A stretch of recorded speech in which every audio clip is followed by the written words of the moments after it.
5 minutes of questions, and then we'll turn to members of the House who are here. It could happen to anyone in this great country, the greatest country in the history of the world. And we're here to uphold the values and rights that make it the greatest country in the history of the world. Let me ask each of you, did you make an effort to tell the agent, masked, unidentified, from an unmarked car, that you were a United States citizen, and did you make an effort to present identification?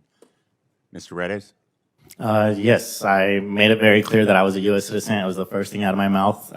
They asked me if I had an ID. I told them I did. I told them that I was a citizen. I said I have license plate that could prove I'm a disabled veteran. I have a sticker on my windshield that says I'm an Iraq combat veteran.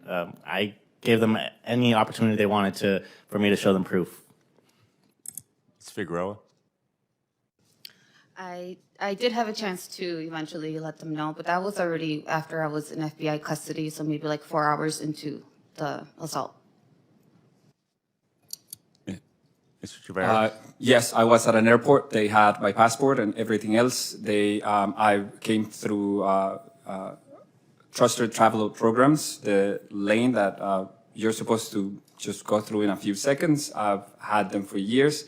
I've been extensively vetted. I'm an educator and superintendent. We go through lots of background checks. The government has a lot of information on me. They knew exactly who I was. Ms. Velez? Yes, I told them multiple times I was a U.S. citizen. I gave them my real ID and my driver's license. Mr. Ramirez? Yes, they knew. I told them multiple times I have my passport. I had my passport with me, and I told them I was born in San Bernardino.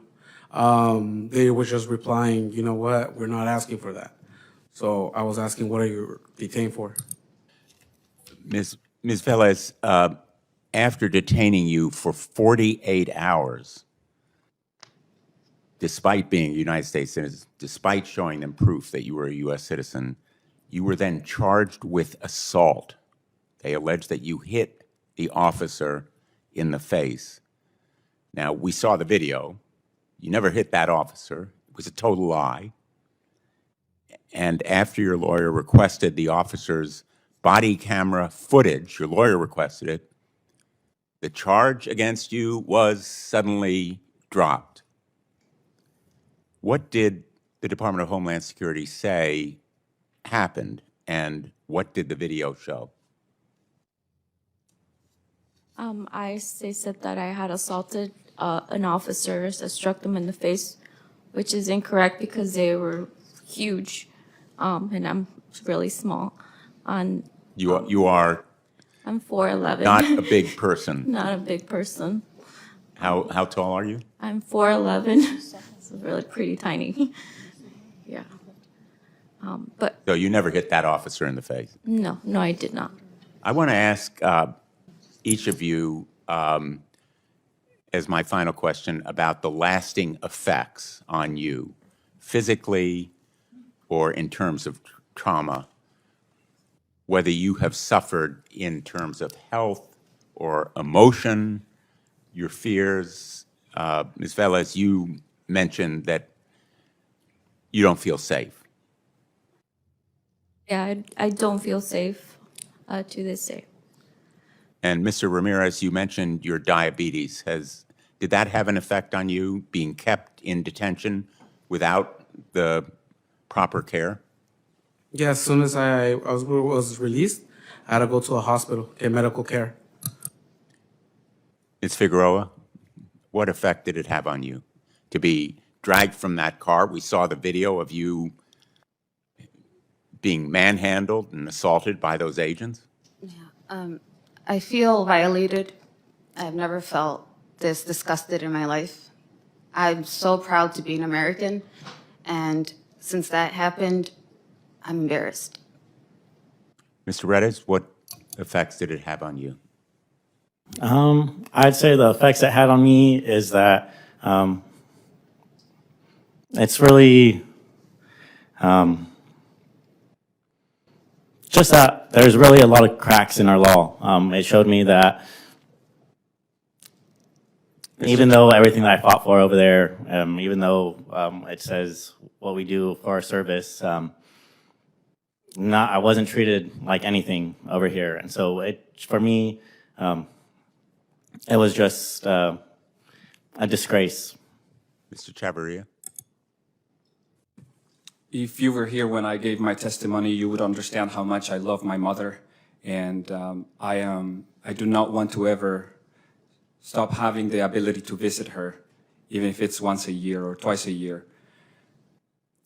And the fact that now I do not feel like I am free to visit my mother without being scared that I will be detained or disappeared at any time for any reason.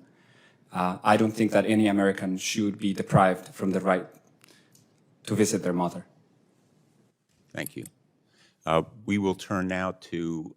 During a tense congressional hearing in Washington, D.C., 5 American citizens, veterans, educators, mothers, and ordinary taxpayers sat before a House committee to recount the chilling stories of how they were suddenly detained, handcuffed, and treated like criminals on U.S. soil by masked, unidentified federal agents driving unmarked vehicles, despite repeatedly declaring their citizenship and offering proof. Marine Corps veteran Mr. Rees, still carrying the scars of Iraq, told the panel that the very first words out of his mouth were, "I am a United States citizen," showed his disabled veteran license plate and combat sticker, yet was still thrown into the back of an unmarked SUV without explanation. Ms. Figueroa, a school superintendent who had passed through trusted traveler lanes with years of extensive government vetting, was grabbed from an airport and held for hours before anyone even bothered to listen to her pleas of citizenship. Ms. Ramirez, born in San Marino, California, waved her U.S. passport in the agent's faces only to be told, "We're not asking for that." While Mr. Chavarria and tiny 4'11" Ms. Fiel, a 41-year-old woman barely weighing 100 pounds, were both accused of assaulting officers despite body camera footage later proving the accusations were outright lies. In Ms. Fiel's case, the charge was dropped the moment her attorney demanded the video, confirming she never touched anyone. Each witness described lasting trauma. Mr. Ramirez's diabetes spiraled out of control without medication during detention, forcing immediate hospitalization upon release.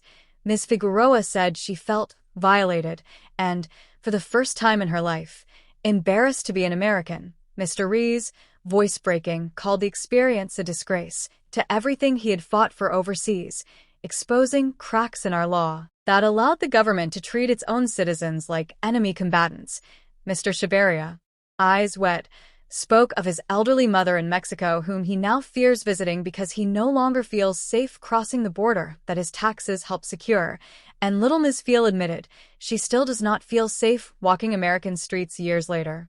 What began as routine travel or daily life turned into hours and sometimes days of terror, zip-tied, hooded, denied phone calls, medical care, or legal counsel, all while agents refused to identify themselves or their agency. The committee room fell silent as the witnesses, one after another, answered the same haunting question about the lasting effects: lost trust in the country they love, nightmares, health crises, and a pervasive fear that it could happen again tomorrow to anyone. What was once unthinkable, American citizens disappeared by their own government on American soil, had become, for these 5 patriots, a lived nightmare that no apology, no drop charge, and no settlement check could ever fully erase, leaving the panel and the watching nation to grapple with the chilling realization that the greatest country in the history of the world had, in the name of security, begun to devour the very rights that made it great.